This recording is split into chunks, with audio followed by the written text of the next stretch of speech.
mentally together. Because whether you can see it on the surface or not, we are all just trying to keep ourselves mentally together. And no matter what our brains are experiencing, we're not alone, we're together. One thing we are all doing together on this podcast is learning about different types of therapy, different mental illnesses, different tips and habits for our own mental health, and just things about ourselves in general.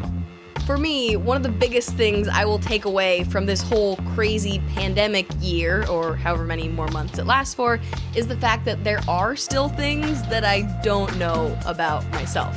Things that I thought I liked doing a lot, but turns out now I would rather not do them, or things that I never really tried or gave a full shot, but now that I've tried them, they're actually one of my favorites.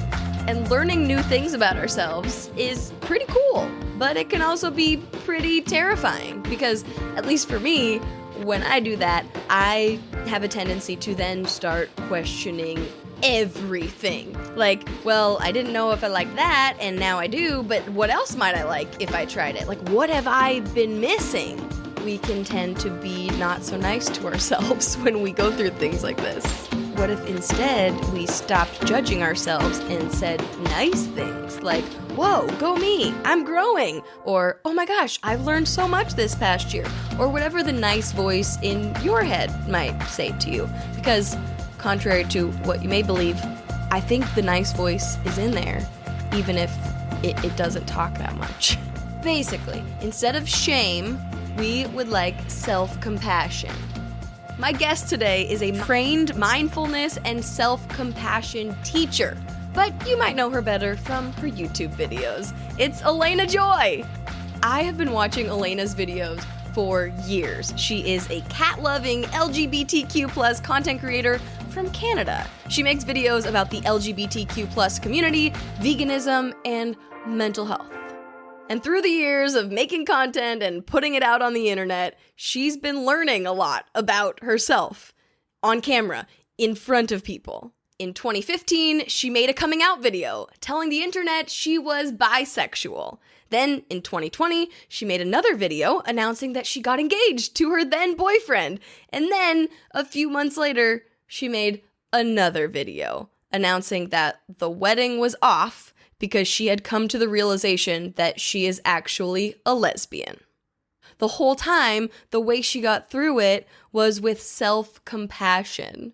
I guess I should just let Alayna tell you more about it herself. So, let's get into it with, she's amazing, she's mindful, compassionate, her name literally means happiness. It's Alayna Joy. Hey, it's me. Yay, it's you. Thank you for being here. It's always so weird talking to people that you see online all the time. Yeah. And I know it's weird as someone that is the person online all the time too, but watching you currently, it seems like you are genuinely happy and just like enjoying life. Is that how it feels to you? It has been a roller coaster since last year, understandably.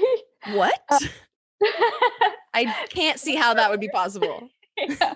If any of you don't know, long story short, I dated as bi for many, many years, and then realized I'm in fact not bi. I'm just a big old gay. Big switch up about a year ago. And yes, things have been a roller coaster, but I've never felt so free. I've never felt so free in my entire life. So I'm glad it shows. That is wonderful. I know, it's cool. I mean, when I was preparing for this interview, I was looking back at some of your old videos, and it's so, I mean, I hate looking back at my own videos because I just look like an awkward, weird person, but like, it's so interesting to look back at anybody's videos. But since I was looking at yours today, it's like, whoa, she looks like a totally different person.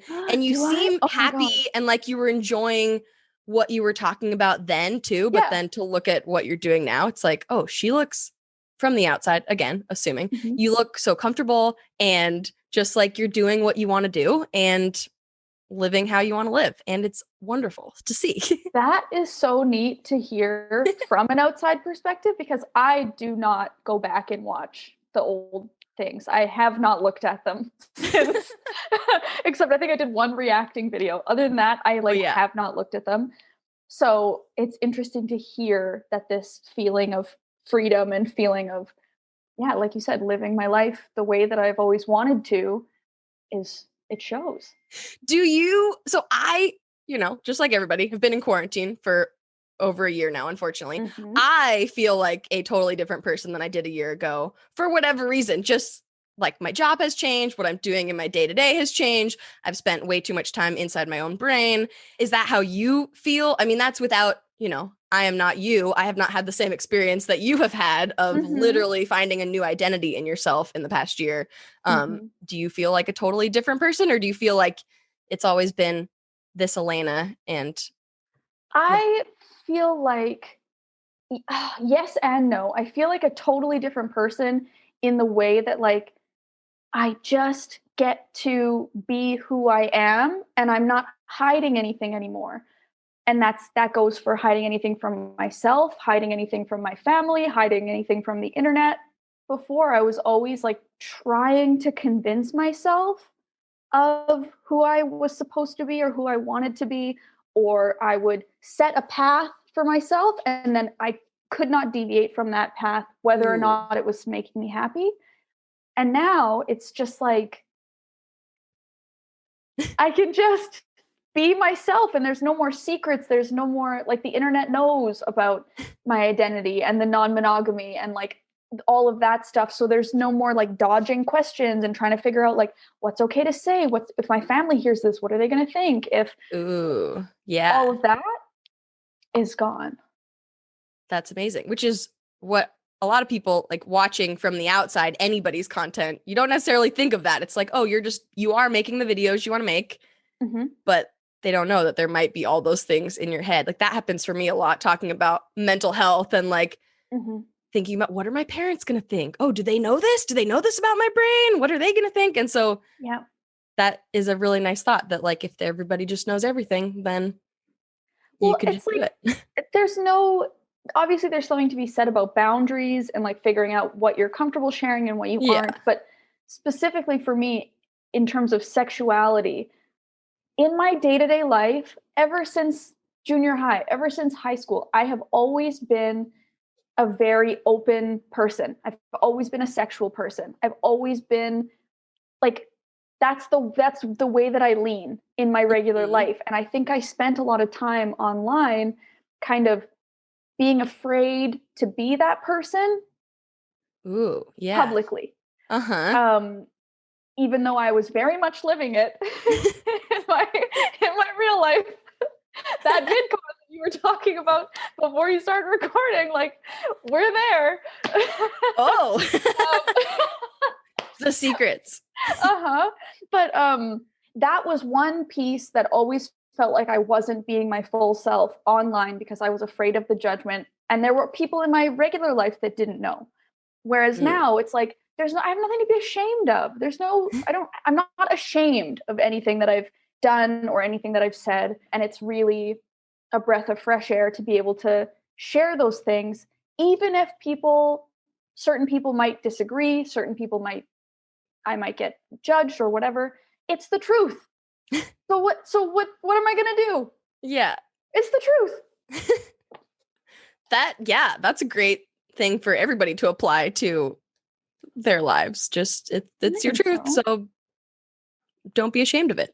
No. And like it's a lose-lose to try and curate a specific image or to try and curate a narrative that isn't necessarily true. Because even if people love you for it, they're not loving you for who you really are. And if they hate you for it, then you're just losing all around because it's not true anyway. Whereas when it's, this is my real experience. This is my real life. And if somebody doesn't like that, it doesn't matter. Yeah.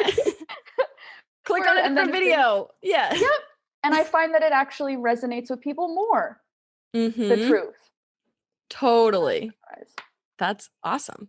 Yeah. It's interesting thinking back, not to bring up your old videos again, but like 5 years ago, you were making videos about a lot of psychology stuff, about meditation, about mindfulness. And I realized today that I think you might have been the first person that I heard talk about mindfulness and actually explain what that is. And it sounds, I watched that video again today because like, oh, let's see what she said about that. Oh, I remember watching this and going, oh yeah, being in the moment and YOLO. You said YOLO a few times. Of course Show I what did. 5 years ago in the world was like.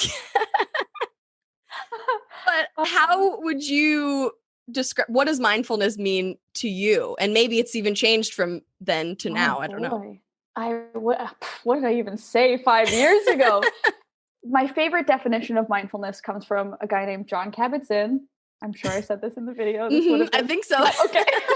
This is like my tried and true. John Kabat-Zinn, he's a researcher and a scholar. He does a lot of stuff around mindfulness. And he says that mindfulness consists of 3 parts. It's essentially paying attention to the present moment on purpose, non-judgmentally. So you're paying attention on purpose. You're choosing where you're placing your attention. It's not a passive sort of attention like sometimes when we're eating. We're paying enough attention that we're moving the food into our mouths and not choking on it, but we're not necessarily actively engaged with what we're doing. Mindfulness is active. It's not a passive state. So choosing to pay attention to the present moment, right? So that's now. Now, not tomorrow, not yesterday. We're not ruminating on that embarrassing thing we said last week or that fight we had with our friend last year or, you know, those things that keep us up at night. We're not ruminating on those in the past, and we're not getting caught up in these fears about the future.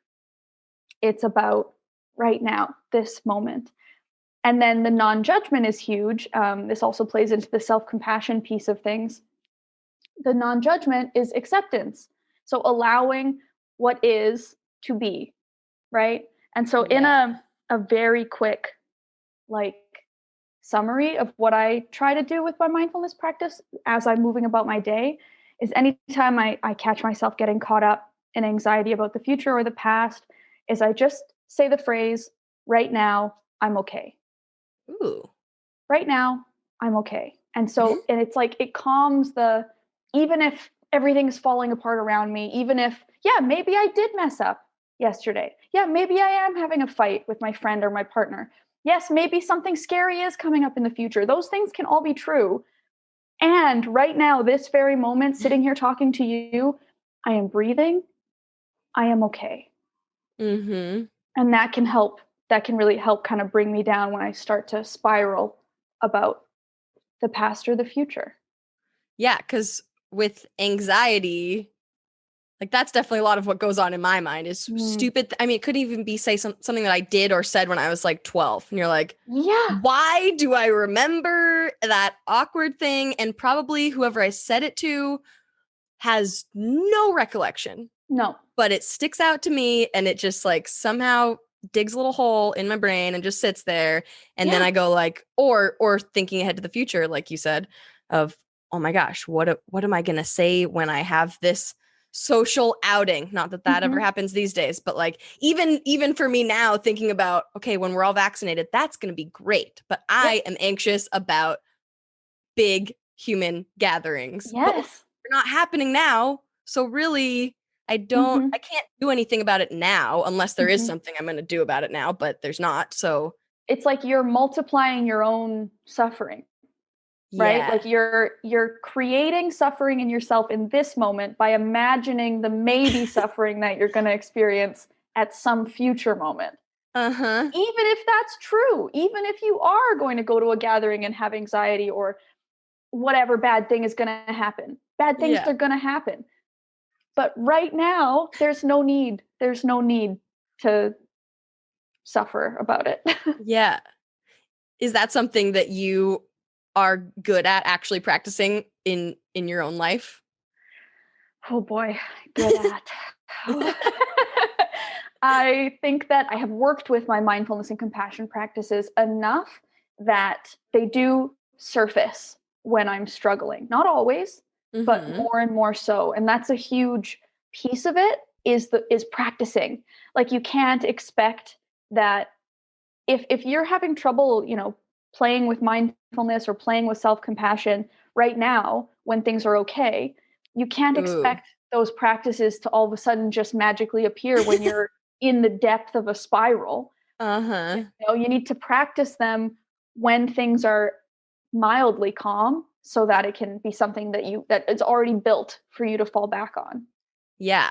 And then So for in me, a that lot of way. it is also like remembering to keep doing it while things are good and fine too, because Yeah. sometimes, like for me, recently I've been on a good meditation streak, but sometimes I Yeah. get off of it and I don't do it for like a month. And then I'm As we like, why all. does my Mhm. brain feel bad? Oh, because I thought I was fine. So I just could stop doing these things that are good for me. Yep. 100%. And like, that's another thing with mindfulness that I think is really important to touch on, with the like practicing when things are good and when things are bad. Quote, like really, if you wanted to go deep into mindfulness, even the idea of a good thing and a bad thing is Yeah. tossed out the window, because everything I know, is when just I asked what if it you were is. good at it, I was like, wait, I couldn't think of a different way to say it, but I was like, I don't like how I said I'm that. I like that I put horribly good offended by bad. that question. And I think Oh, that I did it. Shoot. no, but the practice of mindfulness and compassion, when things are good, they can still be incredibly beautiful practices, right? So Yeah. mindfulness can turn into savoring. You can savoring a pleasant experience and being truly present and there with that experience while you're having it.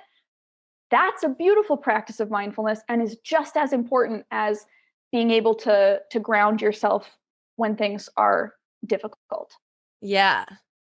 That makes total sense. Even you talking about mindfulness and eating, I'm like, ooh, whenever I'm eating, I have to be like watching something, listening to I something, do the same thing. the opposite of being mindful. I'm like, how can I turn my brain off in this moment and focus on something else? Yeah. So I don't like But you that. know what that sounds like? A Yes. judgment. It sounds like Mm. you're judging. Now I'm giving Mm-hmm. examples, and you're taking that as an Uh-huh. excuse to berate yourself and say, "Oh, I'm not doing good enough. This is what I should be doing better." Mm-mm. Okay. Thank We're you. all Thank doing you. the best that we can, and if you want Totally. to, if mindfully eating is something that's going to bring you joy, then sure, let's play with it. But there's also nothing wrong with eating in front of the TV. Doesn't mean Sometimes you that haven't. brings me joy, and Yeah. that's fine too. Yeah. Mhm. So I've heard you talk a lot about your anxiety. Is Mm. that something that you have felt and struggled with like throughout your life, or was there a point where you kind of had a realization of like, oh shoot, this is what I'm feeling? Yeah. So I started having anxiety attacks in junior high, and it was very specific, specifically triggered by a fear of flying. It's like a Ooh. flight phobia. And it just kind of escalated, where it went from like an actual fear of flying to not being able to watch plane scenes in movies, not being able to be near airports, like anything to do with flying would send me into an Oh anxiety man. attack. And I went to therapy for that. And it kind of, so this is something that I actually haven't entirely parsed out in my own life. And so I'm speaking on this tentatively, or like with a grain of salt.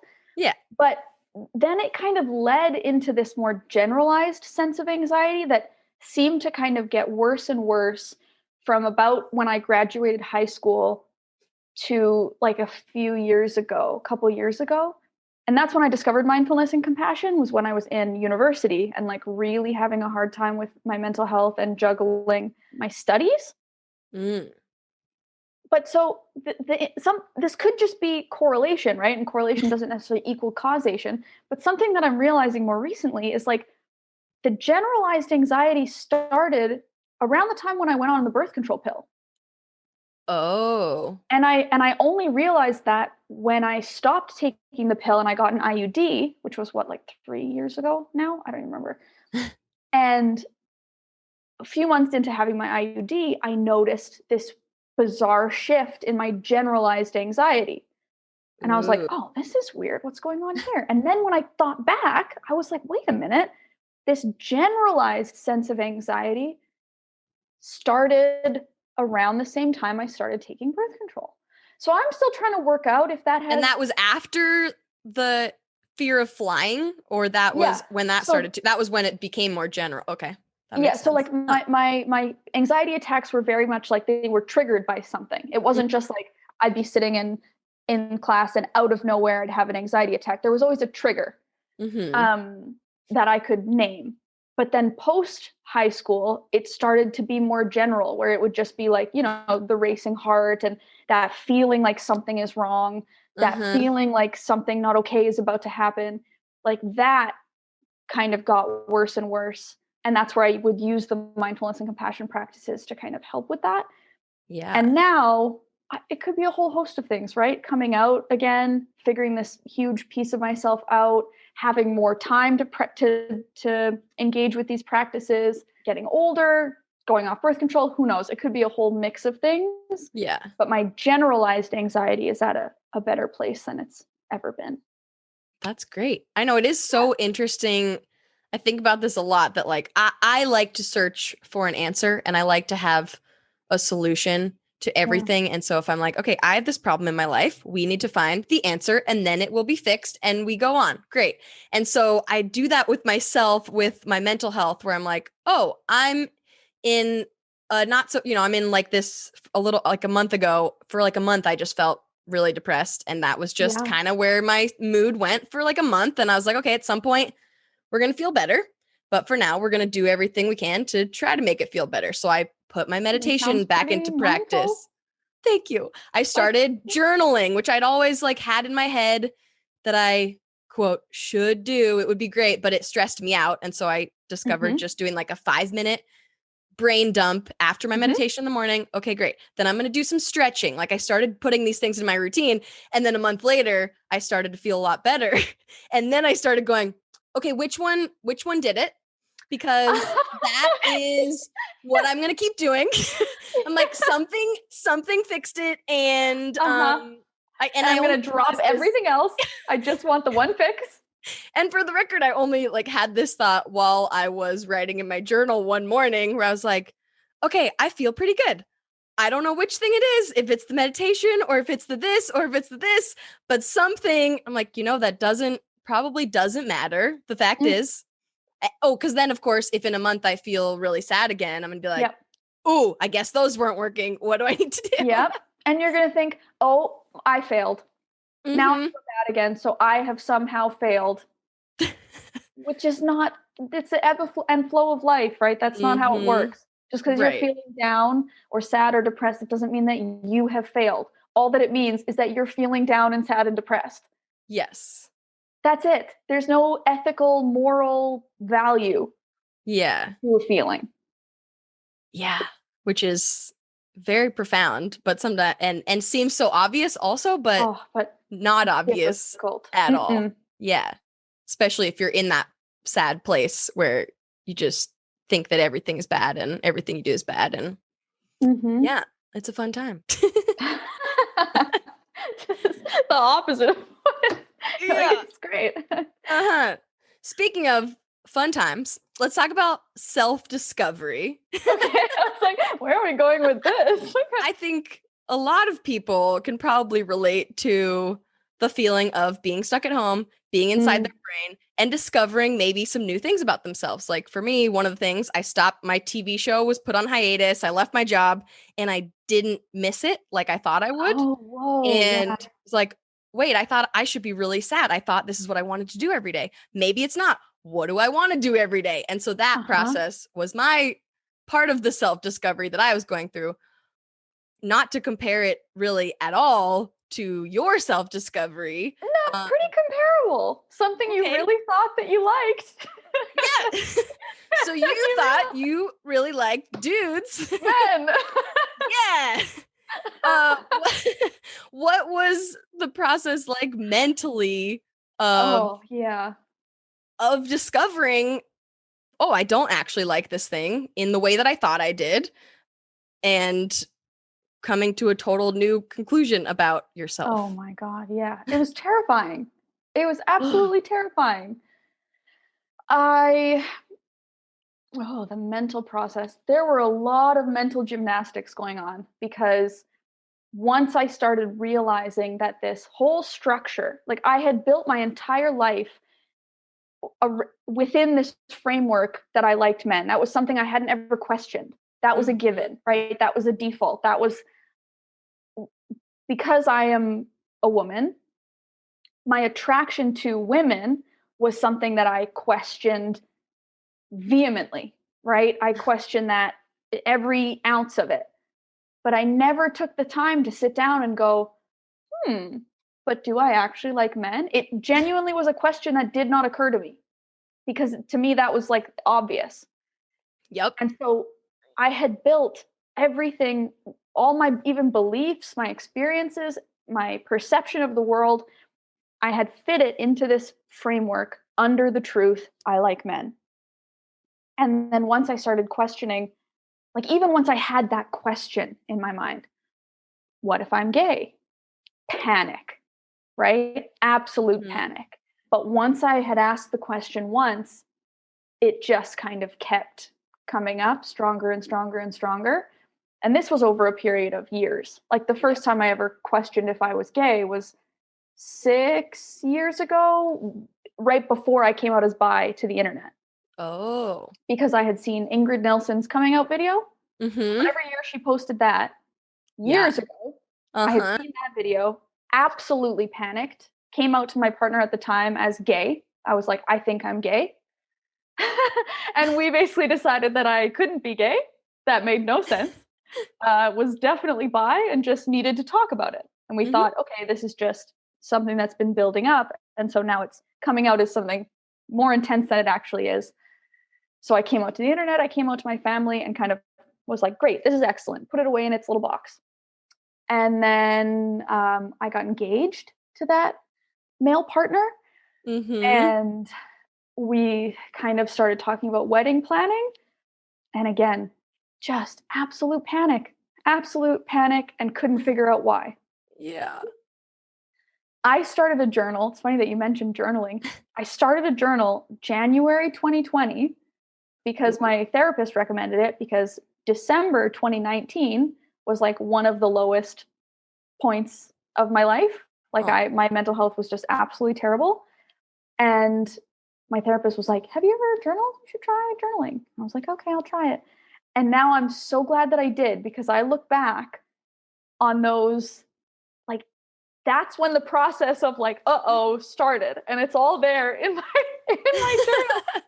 But so once I started asking that question and like trying to answer honestly within myself, it was like I couldn't keep that framework up. It started to crumble, and I couldn't, you know, convince myself that it was still true Yeah. fast enough. Oh my gosh. Yeah, that like gives me panic just hearing you talk about that process. I like for me, one part of my anxiety is like I said, I like solutions to things. Yeah. I hate actually planning things, but I like knowing there's a plan and a Okay. framework and that I can kind of predict what's going to happen next. And I Yeah. would imagine like you literally were like, okay, we're going to start over essentially. I have Oh. no idea what's Mhm. going to happen next, right? Oh, and I'm like, when you say you like to have kind of a plan, I like a plan. Like I have it down. What, Mhm. to the month. This is what's happening. This is what we're doing. This is where I'm going. This is where my life's going to be here. Like I've always been that way, and I had built my entire life going in one direction, right? With this Yeah. partner.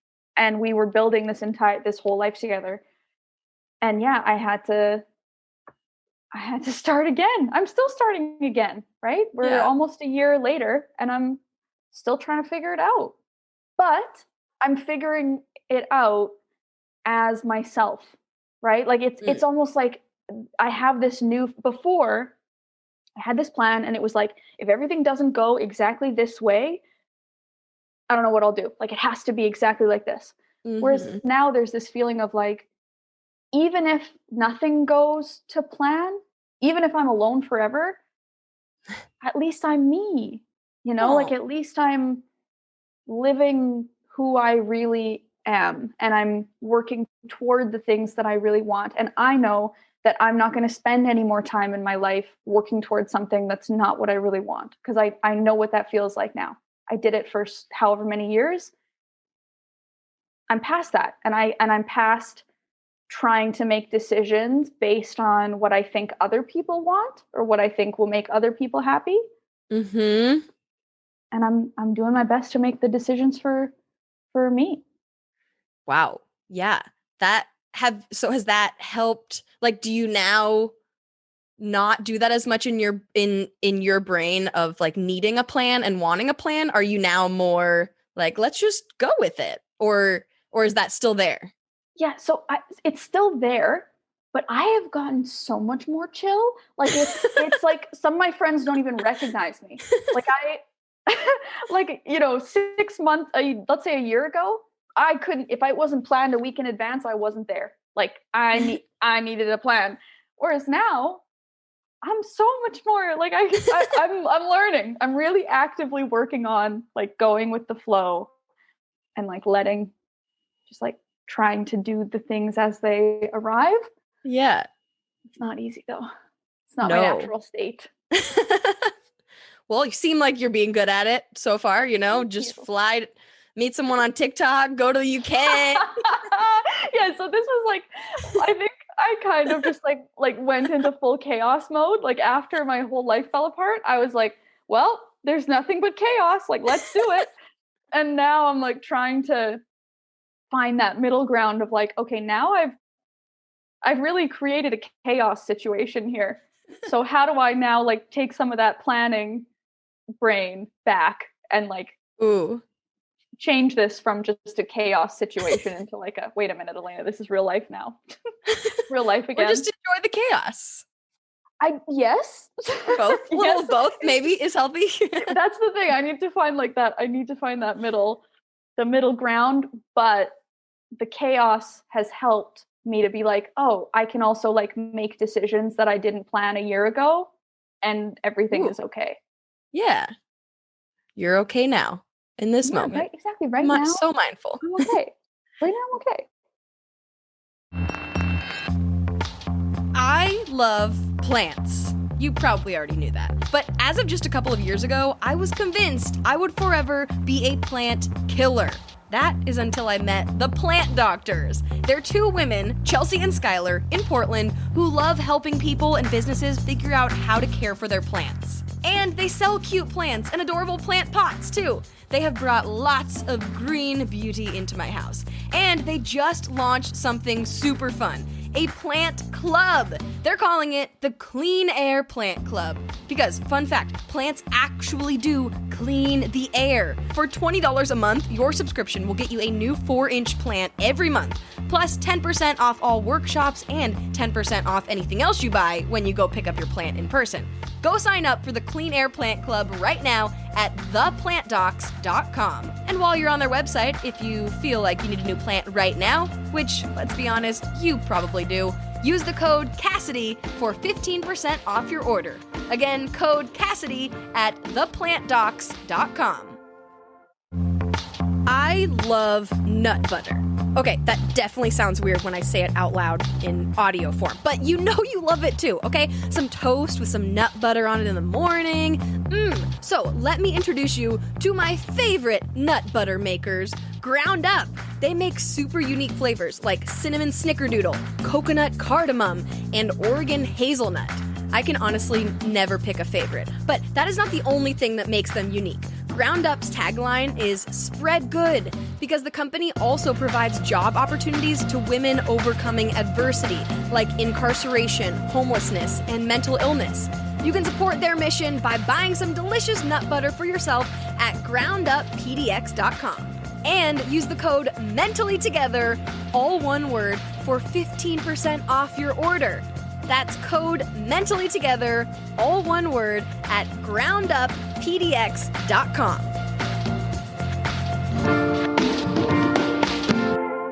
Now, back to the show. I liked what you said about listening to what other people thought and wanted for you versus what you thought and wanted for yourself. Hard. And this is probably true for everyone, but I think the more I talk to women, it's very common because, there's compulsory heterosexuality, like you talked about, but then also just me in quarantine is going like, okay, what? These things that I was doing in my career, was it because my parents said, oh, you're going to be on the Today Show. That'll be great. So I'm like, cool. That's what I'm going to work towards because that's what I want. And then getting into quarantine, I'm like, wait, is that what I want? Or was that what everyone said? And now how So I'm still trying to figure out like and I'm in my 30s. I'm like, I feel like I should have figured this out by now, but no, I haven't. What do I want? What do I feel like I should be doing that actually isn't what I want? Have you figured out?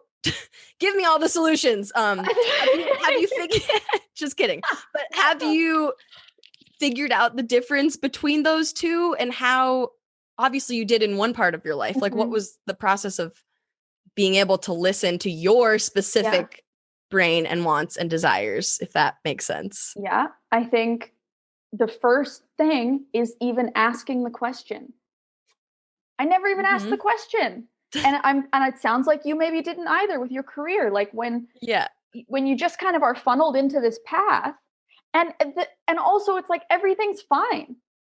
Like my relationship was a beautiful relationship. He's a wonderful person. We had all the things that you want in a relationship. I had a happy life. We were building this beautiful thing. I'm sure your career, your old job was fulfilling and exciting and wonderful and like all of these things. When you figure out that that's not the thing you want, it's really hard to like marry those two truths. Marry.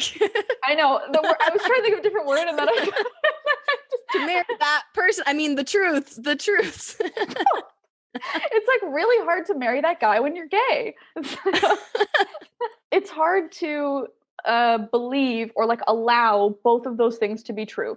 That this thing you were doing or this person you were with or this job that you had, just because you've realized it's not the thing you really want, doesn't mean it wasn't a wonderful, beautiful thing.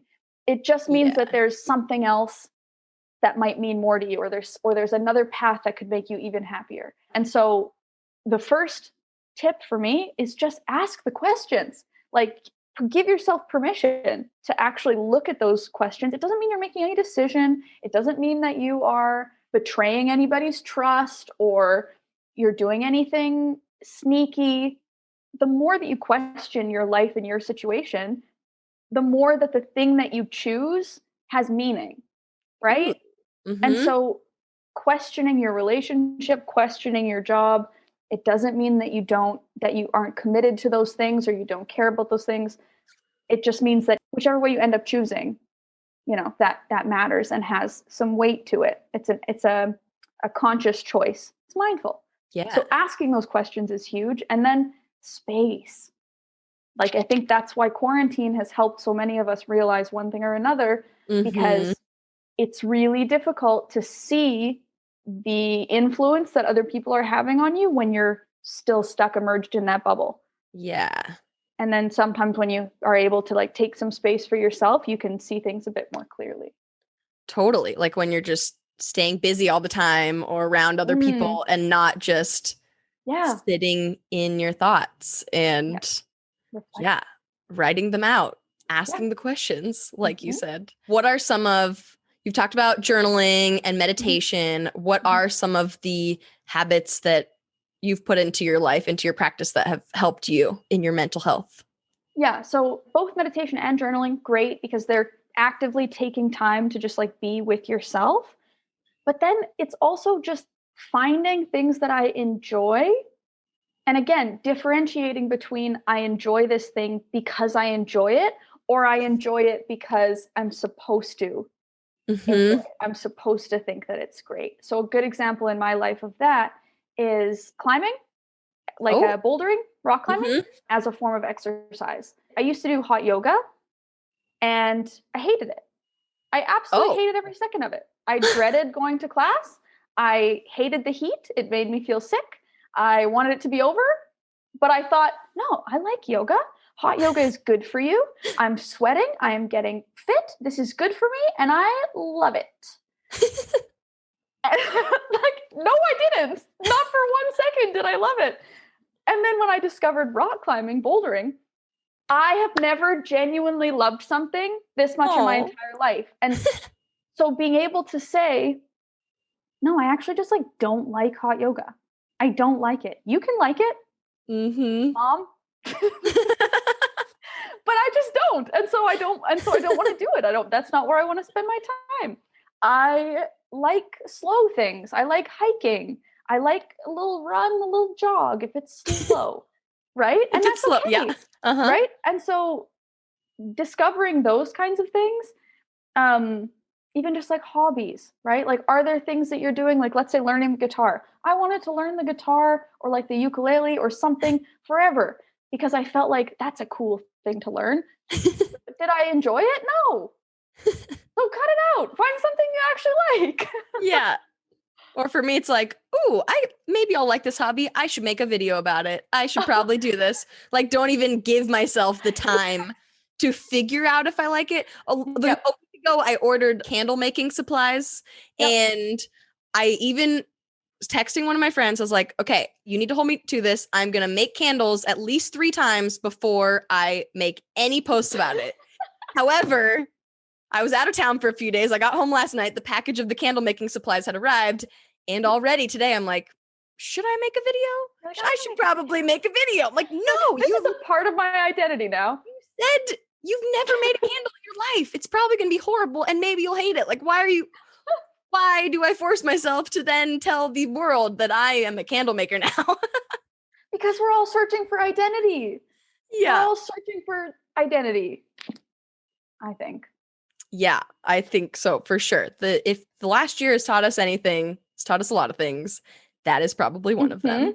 I think that the best things that I've done for my mental health, above and beyond what we just talked about, is also like, we kind of touched on this too, but like working on mental flexibility. So like working on, instead of like putting my calendar as my calendar and going, that's it, set in stone, baby, like cannot make a change no matter what. I'm working on checking in on the things that are optional, right? Obviously, we all have responsibilities, but optional things like friends or hiking or climbing or whatever it is, and actually asking, okay, how do I feel tonight? What would I like to do tonight? Allowing myself the flexibility to change based on what I want. Which sounds simple, but it really has not been. Everything that's good for us really probably sounds pretty simple, but it is a lot harder in practice. Yeah. So that's been huge.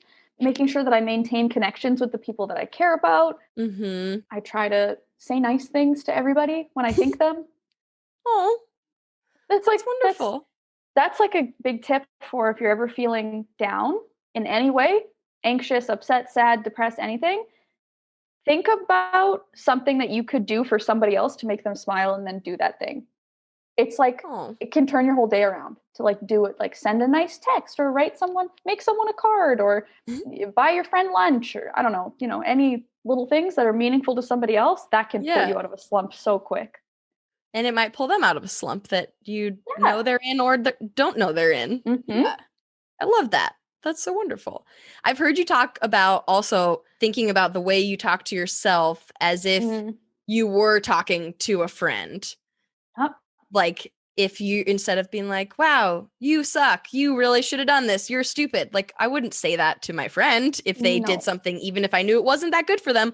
I would still be nice and compassionate, probably, unless I had a really bad day or something. But even then, you're not going to be spiteful and critical. You're going to try and motivate them from a place of care. Yeah. To make a better choice. Yeah. So is that how it feels in your brain now? That are you pretty compassionate inside your own brain to yourself? Oof. I mean, it's a roller coaster, right? I do my best, but it really is, exactly like you explained. A really great trick is imagining that somebody that you love and somebody that you care about is in this exact same situation that you're in, and what would you say to them? So even if it's the recoming out or any of these big decisions that I've made, right? I've had to sit down and think to myself, not going back for my master's when I thought that that's what I wanted to do, going to the UK, like any of these choices where I'm like, oh God, this is huge. This is all, what is everybody going to think? I'm terrible for this reason or that reason, saying all these horrible things to myself. When you then picture like somebody that you really love in that exact same scenario, it's like, okay, well, what would I want them to do? What would I want for them? And the answer is always, you want what's best for them. And so being able to sit down and think, okay, what would actually be best for this person that I care about in this situation can help you find an answer sometimes to a question for yourself. Yeah, that makes sense. And then I would guess, like, all of those examples that you just mentioned, when you've been scared to put it out there, like, oh, I changed my mind, whether it's going back to school or not marrying a guy and being your true lesbian self, like have you been scared of the reaction, but then people have actually been so nice and welcoming and comforting to you, like you would be to a friend going through the same thing? Exactly. 100%. I was terrified, absolutely terrified it's scary to change your mind. It's scary to change your mind about anything. Never mind when it's something that's a decision that's going to have a really big impact on your life. Never mind a decision that, whether it's your closest friends, your family, your colleagues, hundreds of thousands of people on the internet, like when other people know about some decision and then you have to change your mind, it's scary. But who cares? You can't live your whole life in a direction just because that's the direction that you've been living it in. Yeah. Like you have to, it was scary to make any of those decisions and to then tell people about them. But it also is getting easier with practice. I've been dropped some bombshells over the past so many years, and I'm learning it's okay because I'm making these decisions that I need to for my life and for who I truly am. And if anybody's not on board with that, that's on them. That's wonderful. I like to imagine that everyone is nice and compassionate and leaves wonderful comments, but you're also on the internet where some people suck. Yeah. Have you gotten mean comments, and do you have a good way of dealing with that and not, letting it roll off you? My favorite way to deal with mean comments is to read them with a friend. So like, for a video or either way? Yeah, for a video. I'll do it for a video with my family, or I'll just do it on my own. Like if I get a comment that really cuts, I will screenshot it and like send it to one of my best friends. Because every single time, even if I'm reading it and I'm going, oh man, like this is really hurtful, and I probably think it's really hurtful because to me it has some ounce of truth in it, or it's something that I'm already insecure about. Yeah. First of all, I will say that feeling of shame breeds in silence. So the things that we're ashamed of gain power when we keep them a secret, right? When you speak those deep, dark things that you are so ashamed of and so afraid that if other people find out this thing about me, it means I'm unlovable and they're going to see that. I guarantee you, it's like you let your biggest fear out there and it's not, the bad thing isn't going to happen. Anyway, so yeah. With a comment, sometimes the ones that cut the deepest are the ones that like unknowingly touch on something you're already like, oh God, this is kind of what I think about myself. And you almost don't want to send it to somebody, or you don't want anyone to see it because you're like, I don't want people to think this of me. But I push myself past that, screenshot it, send it to a friend, and every single time they're just like, ha, what an idiot. And like their laughter, and they're just no one's ever like, Alayna, actually, I've been meaning to talk to you about this. And I wrote, that was my comment. That was my burner account. Okay, yeah, maybe you bring up a good point. Maybe sharing it with friends is not the best way to go. No, but it's always like without fail, they're just like, well, that person's got, nothing better to do, or you don't really believe that, do you? Like it's always this, the response is, it like brings a lightness to something that like when you're by yourself and letting it fester, it can feel like heavy and all encompassing. But so that's my favorite way to deal with hate comments. Bring a friend in. I love Have them laugh with you. It's definitely true for me about my mental health. Like if I'm having an anxiety attack and it's all in my head, if I say it out loud to whoever is around me, it's like, oh, okay, maybe the world is not ending and I just feel that way. And like you said, I am okay in this moment. And all these horrible things that I'm worried about exploding in the world it's okay. And that other person, connection for sure. But sometimes isolating seems like the easiest thing to do. That's like, so self-compassion has 3 pieces, right? So it's got the self-kindness. So that's the like treating yourself like a friend. Common humanity, which is realizing that like we're not alone. Everybody in the world is like, suffering is a part of life. It's a part of being human. It happens to all of us. We're not on our own. And mindfulness, right? So being able to notice that we're suffering so that when we can treat ourselves with that kindness. We can't treat ourselves with kindness if we don't even realize that we're suffering, right? So we have to be able to pause and recognize that. But the opposite of those things, right? With the common humanity, it's isolation. That's one of the most damaging things that we can do, but it has to do with the fight, flight, or freeze response, right? So when something scary or anxiety inducing is happening, one of our natural reactions is flight. And so this is isolating ourselves from those that we love, the opposite of common humanity. Freezing, which is the ruminating, right? So freezing in that thought, freezing in the fear of what's going to happen, or freezing in the worry about the past, which is like where mindfulness comes into play. And then the self-judgment, that's the fight. And we turn that outward fight protection into ourselves when we've deemed that we are the problem, and we attack ourselves. And so the self-kindness piece of self-compassion is the antidote to that. I'd never really thought about it as like attacking and fighting with yourself, but that makes a lot of sense. That's like a unique struggle that we as human beings in our evolution have, is we can activate that reptilian brain. We can activate that fight, flight, or freeze with no actual threat. Like we can create a threat in our mind that's big enough that it actually physiologically. Oh, love a positive reframe. But yeah, it's amazing, and it's a struggle. Yeah. Wow, that's interesting. As an info dump, that was great. If you are having a bad mental day, you wake up. Maybe this doesn't happen. Maybe it does happen to you. I'm assuming. You wake up and you're like, everything sucks today. I'm sad. I'm anxious. Whatever the feelings are there things that you then go, okay, these are my go-tos. I'm going to do this and try to turn it around?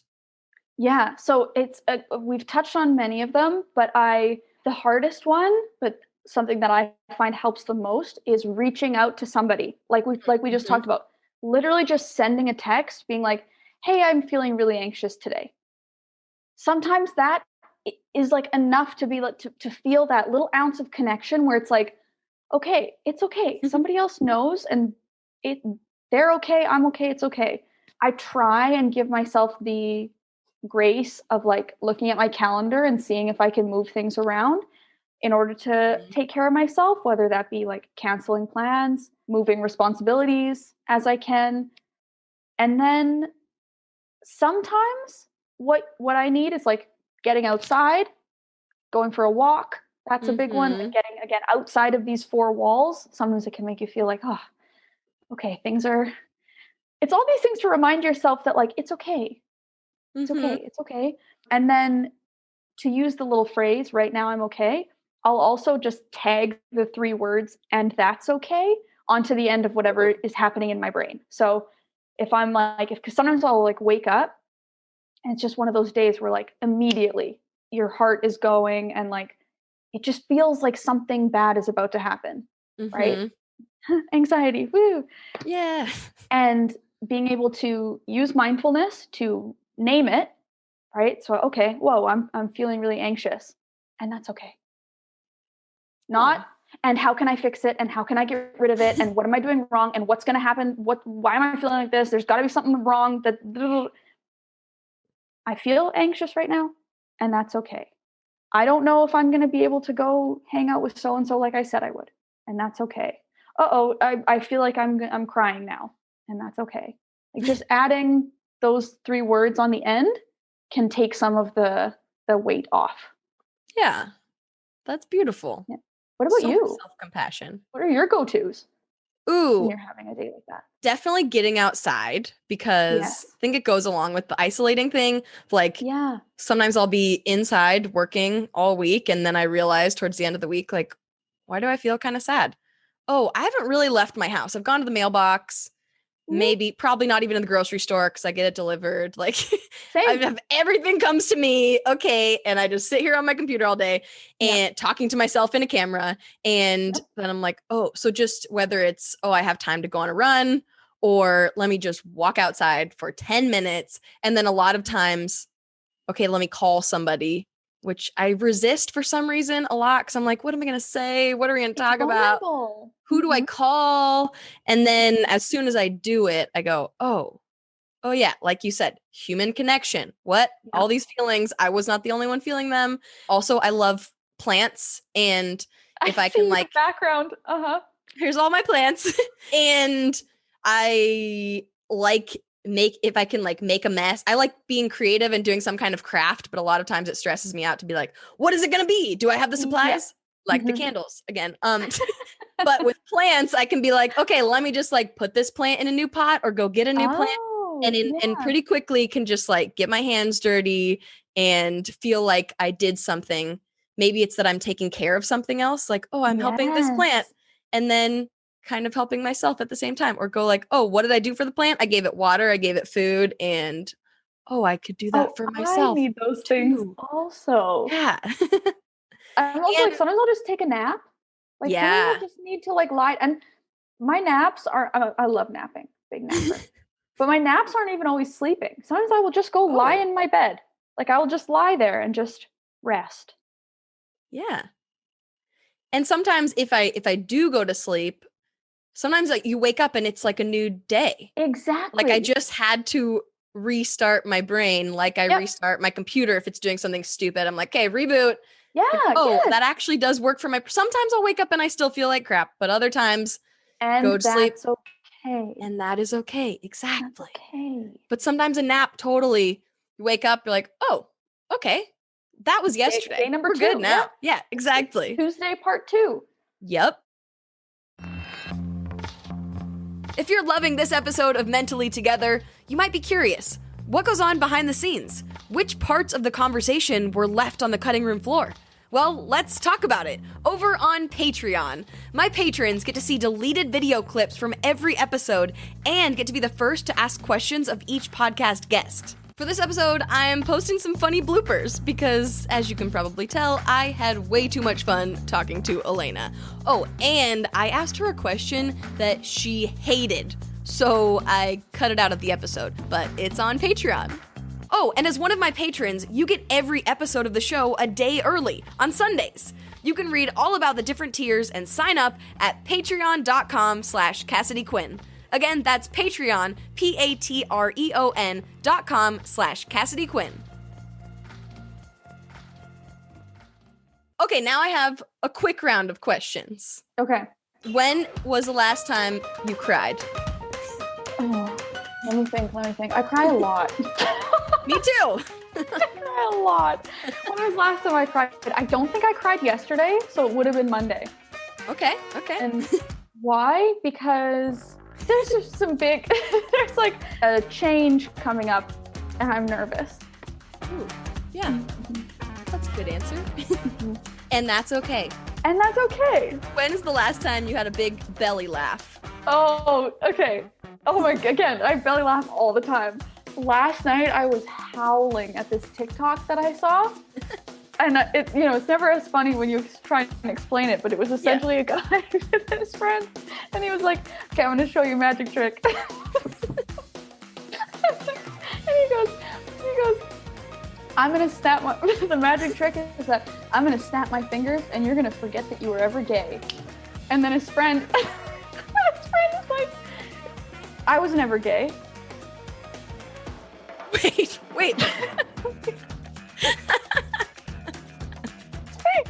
He's like, but dude, but I was never gay. The question is I belly laughed, howled.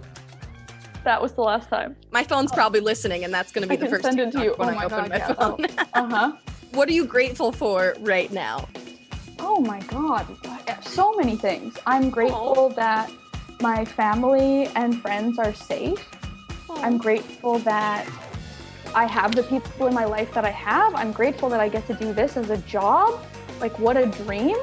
I'm grateful that I live in a place where I can be openly myself and not have to fear for my safety. Oh my God, I'm grateful for my cat. I'm grateful that even with everything that's happened in the past year, like my ex-partner and I are still close. Like, Aww. I have so much to be grateful for. That's wonderful.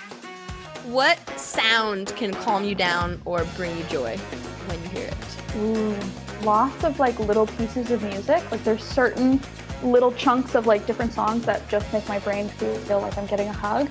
So, but in general, the sound of a cat purring. Ooh, like, how did I know that's what you were gonna say? Like my cat, she's a big purr. She's like purrs really loud all the time. And I just like put my head like on her chest and I'm like, oh, the world is okay. Oh, that sounds so comforting. She's so sweet. She's probably high. Oh, she's just there on the couch. Okay. Thanks.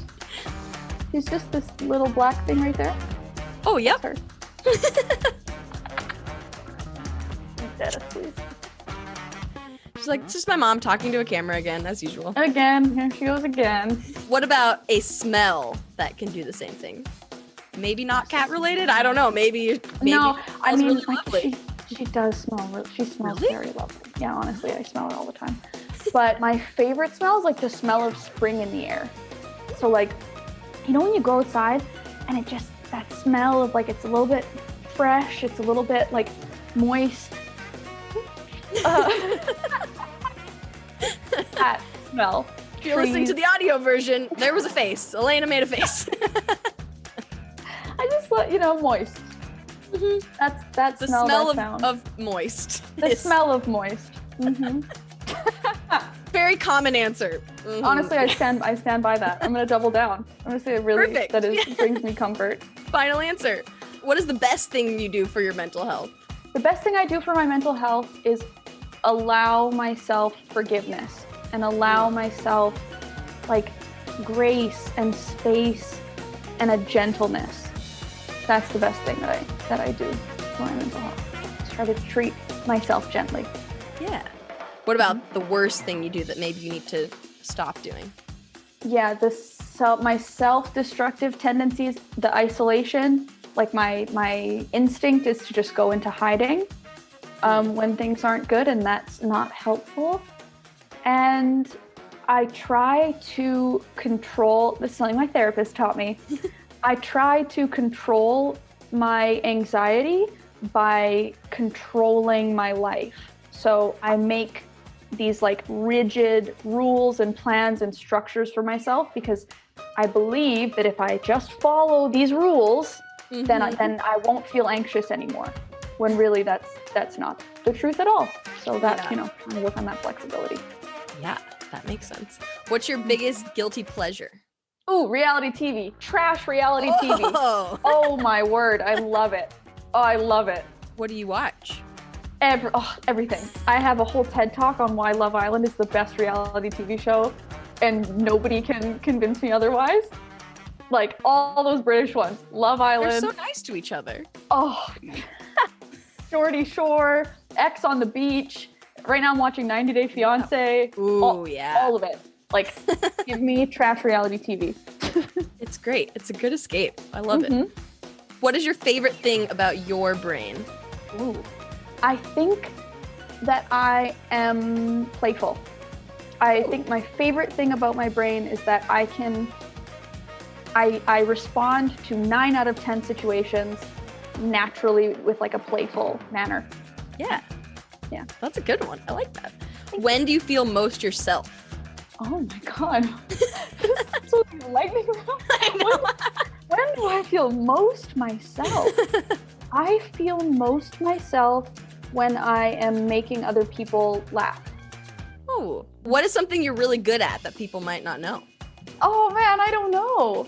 I think I am good at making people feel comfortable. Ooh, yeah. If you had to get something tattooed on your forehead, because everyone's just doing it. It's like in the future, someone dumb has put me in charge for some reason, and everyone is now getting a tattoo on their forehead that's like your billboard to yourself in the mirror and to the world. what would your forehead tattoo say? I'm stealing this from a friend of mine. From their forehead tattoo? Yes, my friend has a forehead tattoo. Sturdy soul. Ooh. So she wants to get this tattoo, and she was like, let's get them together. And I was like, oh my God, it's from a Brandy Carlisle song. And I just love that as a reminder. She says, I am a sturdy soul. Ooh. I've never heard that. I like that. That's really good. Ooh. And probably anyone listening to this already knows where to follow you on the internet, but where should they follow you? Or do you have anything coming up that they should keep an eye on? Yeah, I'm Alayna Joy on YouTube, and I'm Miss Fender with 2 R's on everything else. Mainly YouTube, Instagram, and TikTok are my faves. If you're into like climbing or anything like that, I do a lot of stuff over my Instagram. My TikTok is more just like fun LGBTQ things. And my YouTube is a whole hodgepodge of fun stuff. But I would say, hey, come on over, check it out. Yeah. We like to smile, we like to laugh, keep it light, while also like slip in some education in there. Yeah. And anything else that we didn't talk about mental health that you wish people knew or heard? I wish that people would be gentle with themselves. Yeah, we all just need to allow ourselves a little bit of space, and to know that if we fail or if we fall down or if things don't go as planned, if you have your own back, like, you know it's going to be okay. So when we try and like lean on everybody else for what they think and their support and their opinions, it's a dangerous game. Whereas when you're making the choices that feel right to you, then even if something goes wrong, it's like, you know, you're going to be okay. Yeah, that's beautiful. I don't know if that's helpful. Very helpful. Well, thank you so much. This was Thanks for wonderful. having me. Thank you. And thank you, wonderful human, for listening to this episode of Mentally Together. We put out new episodes every Monday, so I, Cassidy Quinn, will see you next week. In the meantime, go do something nice for your brain today. Go rock climbing, practice some self-compassion, do something nice for someone else, whatever will make your day just a little bit better. Because remember, we are all just trying to keep ourselves mentally together.